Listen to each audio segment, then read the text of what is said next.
ای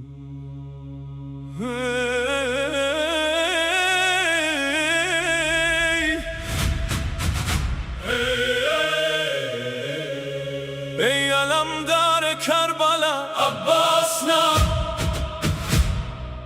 ای دلبار لشکر وفا عباس نه، ای نور چشم علی مرتضی، ای صاحب غیرت عباس نه.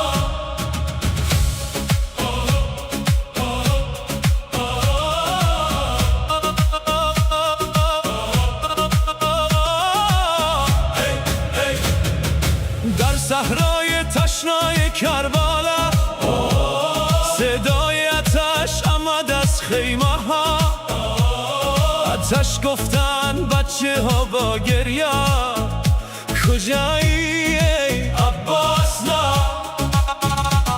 با مشک رفتی به سوی فرات، چشم های امید به دستت، ای قهرمان دریا صفت، برگشت نکن به تنها.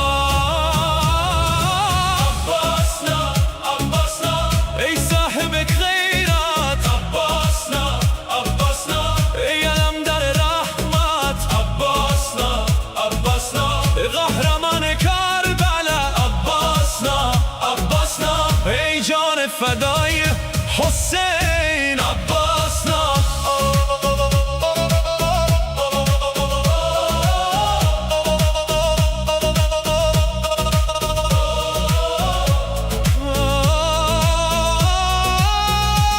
رسید به اولی ابن نوشید، به یاد اطفال دلش لرزید، گفت چطور بنوشم تنها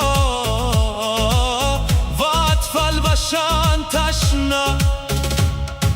دستاش افتاد ولی ایستاد باز، با غیرت ماند تا لحظه راز، صدای شمر آمد از هر طرف، تنها شدی ای عباس نه. عباس نه، عباس نه، ای صاحب غیرت عباس نه، عباس نه، ای علمدار رحمت عباس نه، عباس نه، ای قهرمان کربلا عباس نه، عباس نه، ای جان فدای حسین عباس نه.